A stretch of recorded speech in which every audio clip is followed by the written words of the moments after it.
ಪ್ರಿಯ ನಿರೀಕ್ಷಕರೇ ನಮಸ್ಕಾರ. ಬೀರ್ಬಲ್ನ ವಿಶೇಷ ಕಾರ್ಯಕ್ರಮಕ್ಕೆ ಆತ್ಮೀಯವಾದ ಸ್ವಾಗತ. ವೀಕ್ಷಕರೇ, ಪಶ್ಚಿಮ ಬಂಗಾಳದ ವಿಧಾನಸಭಾ ಚುನಾವಣೆ ಇಡೀ ದೇಶದ ಕಣ್ಣು ಈ ರಾಜ್ಯದ ಮೇಲೆ ಇದೆ. ಈ ಸಲ ಬಿಜೆಪಿ ಹಾಗೂ ಮಮತಾ ಬ್ಯಾನರ್ಜಿಯ TMC ಎರಡೂ ಪಕ್ಷಗಳಿಗೆ ಒಂಥರ ಮಾಡು ಇಲ್ಲವೇ ಮಡಿ ಅನ್ನೋ ಹೋರಾಟದಂಗಿದೆ. ಎಲ್ಲಿ ಜಿದ್ದಾಜಿದ್ದಿ ಇರುತ್ತೋ ಅಲ್ಲಿ ಗಲಾಟೆ ಗದ್ದಲ ಕೂಡ ಮಾಮೂಲೆ.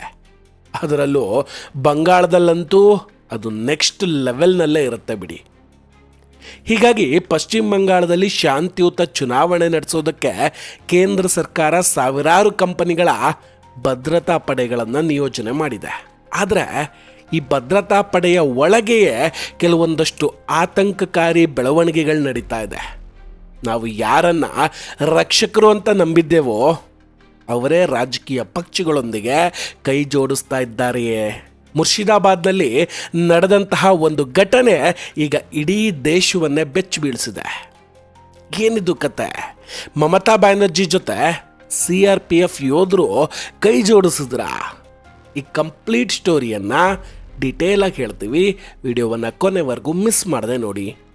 ಇನ್ನೂ ಕೂಡ ನಮ್ಮ ಬೀರ್ಬಲ್ ಚಾನಲನ್ನು ಸಬ್ಸ್ಕ್ರೈಬ್ ಮಾಡಿಲ್ಲ ಅಂದರೆ ಈ ಕೂಡಲೇ ಸಬ್ಸ್ಕ್ರೈಬ್ ಮಾಡಿ ಹಾಗೂ ಬೆಲ್ ಐಕಾನನ್ನು ಕ್ಲಿಕ್ ಮಾಡಿ. ವೀಕ್ಷಕರೇ, ಪಶ್ಚಿಮ ಬಂಗಾಳದಲ್ಲಿ ಈ ಬಾರಿ ಚುನಾವಣಾ ಕಣ ಎಷ್ಟು ಕಠಿಣವಾಗಿದೆ ಅಂದರೆ ಈ ಹಿಂದೆ ಯಾವುದೇ ರಾಜ್ಯದಲ್ಲಿ ಕಂಡು ಬರದಂತಹ ಭದ್ರತಾ ವ್ಯವಸ್ಥೆಯನ್ನು ಇಲ್ಲಿ ಮಾಡಲಾಗಿದೆ. ಇವತ್ತು ಮೂಲಗಳ ಪ್ರಕಾರ ಸುಮಾರು 2400ರಿಂದ 2500 ಕಂಪನಿಗಳ ಕೇಂದ್ರ ಸಶಸ್ತ್ರ ಪೊಲೀಸ್ ಪಡೆಗಳನ್ನು ಅಲ್ಲಿ ಕಳಿಸ್ಲಾಗ್ತಾ ಇದೆ. ನೀವು ಲೆಕ್ಕ ಹಾಕಿ, ಪ್ರತಿಯೊಂದು ಕಂಪನಿಯಲ್ಲಿ ಸುಮಾರು 100ರಿಂದ 150 ಯೋಧರು ಇರ್ತಾರೆ. ಅಂದರೆ ಒಟ್ಟಾರೆಯಾಗಿ ಸುಮಾರು 2ರಿಂದ 2.5 ಲಕ್ಷ ಯೋಧರು ಪಶ್ಚಿಮ ಬಂಗಾಳದಾದ್ಯಂತ ನಿಯೋಜನೆಗೊಳ್ತಾ ಇದ್ದಾರೆ. ಈಗಾಗಲೇ ಸುಮಾರು 480 ಕಂಪನಿಗಳಲ್ಲಿ ತಮ್ಮ ಸ್ಥಾನಗಳನ್ನು ಪಡೆದುಕೊಂಡಿದೆ. ಇಷ್ಟೊಂದು ಬೃಹತ್ ಪ್ರಮಾಣದಲ್ಲಿ ಪಡೆಗಳನ್ನು ಕಳಿಸೋದಕ್ಕೆ ಮುಖ್ಯ ಕಾರಣ ಅಂದರೆ ಅಲ್ಲಿನ ಲೆವೆಲ್ ಪ್ಲೇಯಿಂಗ್ ಫೀಲ್ಡ್. ಅಂದರೆ ಎಲ್ಲ ಪಕ್ಷಗಳಿಗೂ ಸಮಾನ ಮತ್ತು ನ್ಯಾಯಸಮ್ಮತವಾದ ವಾತಾವರಣವನ್ನು ನಿರ್ಮಿಸೋದು. ಯಾರಿಗೂ ಫೇವರಿಸಮ್ ಆಗಬಾರ್ದು. ಚುನಾವಣೆಗಳು ಮುಕ್ತವಾಗಿ ನಡಿಬೇಕಾದ್ರೆ ಭದ್ರತಾ ಪಡೆಗಳು ಮತ್ತು ಚುನಾವಣಾ ವೀಕ್ಷಕರು ಸಂಪೂರ್ಣವಾಗಿ ತಟಸ್ಥರಾಗಿರಬೇಕಾಗುತ್ತೆ. ಇದು ತುಂಬ ಇಂಪಾರ್ಟೆಂಟು. ಆದರೆ ಬಂಗಾಳದಲ್ಲಿ ಇದು ಅಷ್ಟು ಸುಲಭದ ಕೆಲಸ ಅಲ್ಲ. ವೀಕ್ಷಕರೇ, ಈಗ ಹೊರಬಿದ್ದಿರುವಂತಹ ಸುದ್ದಿ ನಿಜಕ್ಕೂ ಆತಂಕ ಮೂಡಿಸ್ತಾ ಇದೆ. ಮುರ್ಷಿದಾಬಾದ್ನಲ್ಲಿ ಭದ್ರತೆಗಾಗಿ ಅಂತ ನಿಯೋಜಿಸಲ್ಪಟ್ಟಂತಹ 7 CRPF ಯೋಧರು ಒಂದು ನಿರ್ದಿಷ್ಟ ಸಮುದಾಯ ಅಥವಾ ರಾಜಕೀಯ ಪಕ್ಷಕ್ಕೆ ಸಂಬಂಧಿಸಿದ ಇಫ್ತಾರ್ ಕೂಟದಲ್ಲಿ ಭಾಗವಹಿಸುತ್ತಿದ್ದಾಗ ಸಿಕ್ಕಾಕೊಂಡಿದ್ದಾರೆ. ಇದು ಆಕಸ್ಮಿಕವಾಗಿ ನಡೆದಂತಹ ಘಟನೆ ಅಲ್ಲ, ಬದಲಿಗೆ ಇದು ವ್ಯವಸ್ಥಿತವಾಗಿ ನಡೀತಾ ಇರುವಂತಹ ಸಮಸ್ಯೆಯ ಮುನ್ಸೂಚನೆಯಂಗೆ ಕಾಣಿಸ್ತಾ ಇದೆ. ಈ ಇಫ್ತಾರ್ ಕೂಟ ಸಾಮಾನ್ಯ ಧಾರ್ಮಿಕ ಕಾರ್ಯಕ್ರಮ ಆಗಿರಲಿಲ್ಲ. ಅಲ್ಲಿನ ಆಡಳಿತ ಪಕ್ಷದ ನಾಯಕರು ಮತ್ತು ಕಾರ್ಯಕರ್ತರು ಆಯೋಜಿಸಿದ್ರು.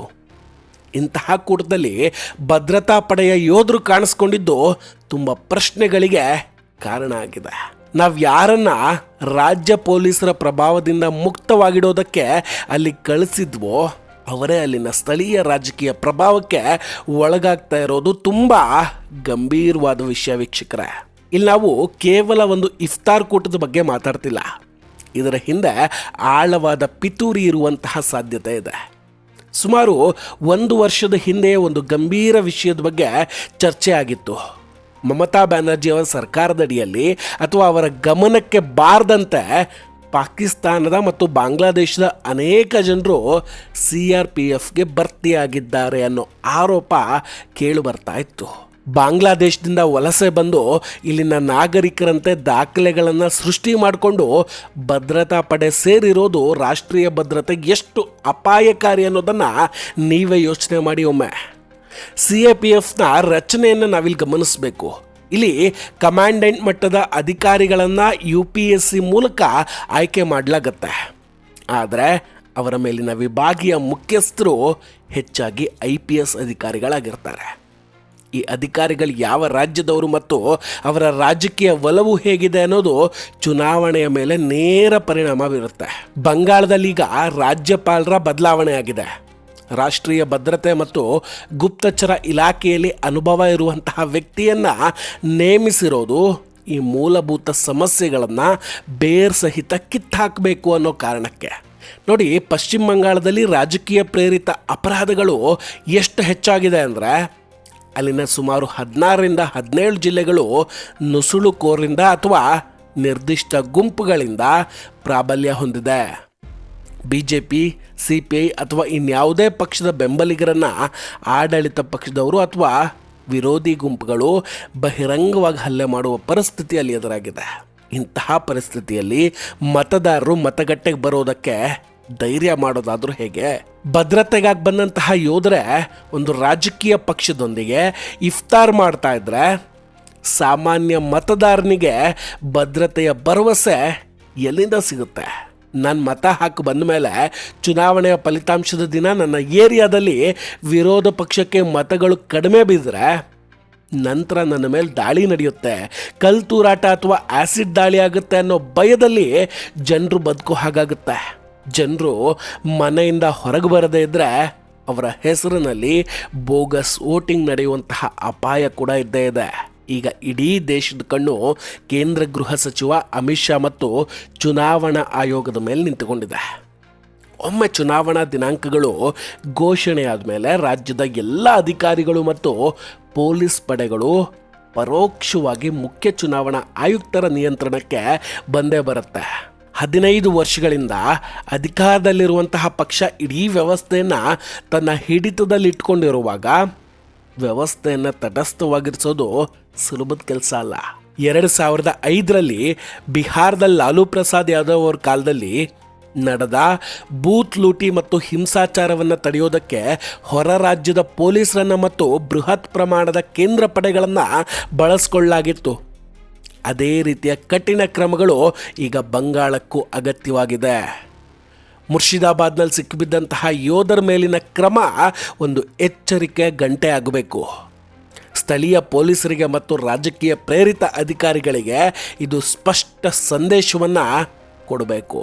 ಇಲ್ಲಿ ಮತ್ತೊಂದು ಪ್ರಮುಖ ವಿಷಯ ಕೂಡ ಇದೆ. ಕೇವಲ ಕೇಂದ್ರ ಸರ್ಕಾರ ಅಥವಾ ಅಮಿತ್ ಶಾ ಅವರು ಮಾತ್ರ CAPF ಯೋಧರನ್ನು ಕಳಿಸಿದ್ರೆ ಸಾಲದು.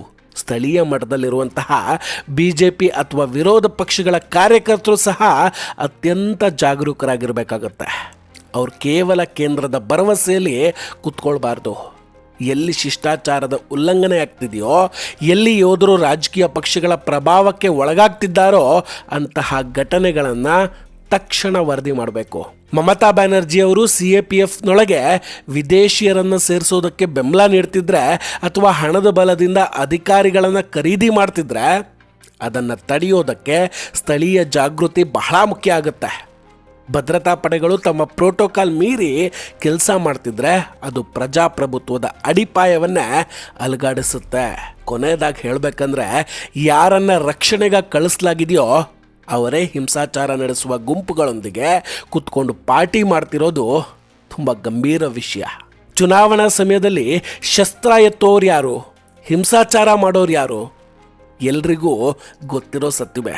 ಅಂಥವ್ರ ಜೊತೆಗೆ ಭದ್ರತಾ ಯೋಧರು ಕೈ ಜೋಡಿಸೋದು ಅಂದರೆ ಸಾಮಾನ್ಯ ಜನರ ಪ್ರಾಣದ ಜೊತೆ ಚೆಲ್ಲಾಟ ಆಡ್ದಂಗೆ. ಕೇಂದ್ರ ಸರ್ಕಾರ ಮತ್ತು ಅಮಿತ್ ಶಾ ಅವರು ಈ ವಿಷಯದಲ್ಲಿ ತಕ್ಷಣದ ಮತ್ತು ಕಠಿಣ ಕ್ರಮಗಳನ್ನು ಕೈಗೊಳ್ಳಬೇಕಾಗತ್ತೆ. ಈ ಬಾರಿಯ ಬಂಗಾಳದ ಚುನಾವಣೆ ಕೇವಲ ಸರ್ಕಾರ ಬದಲಿಸುವ ವಿಷಯ ಆಗಿರೋದಿಲ್ಲ.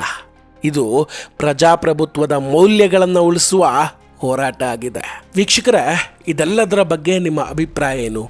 ದಯವಿಟ್ಟು ಕಮೆಂಟ್ ಮಾಡಿ ತಿಳಿಸಿ. ಬಂಗಾಳದಲ್ಲಿ ಮುಕ್ತ ಮತ್ತು ನ್ಯಾಯಸಮ್ಮತ ಚುನಾವಣಾ ಸಾಧ್ಯ ಇದೆಯಾ? ಕಮೆಂಟ್ ಮಾಡಿ ತಿಳಿಸಿ. ಹಾಗೂ ಈ ವಿಡಿಯೋ ಇಷ್ಟ ಆಗಿದ್ದರೆ ಲೈಕ್ ಮಾಡಿ ಹಾಗೂ ಶೇರ್ ಮಾಡಿ.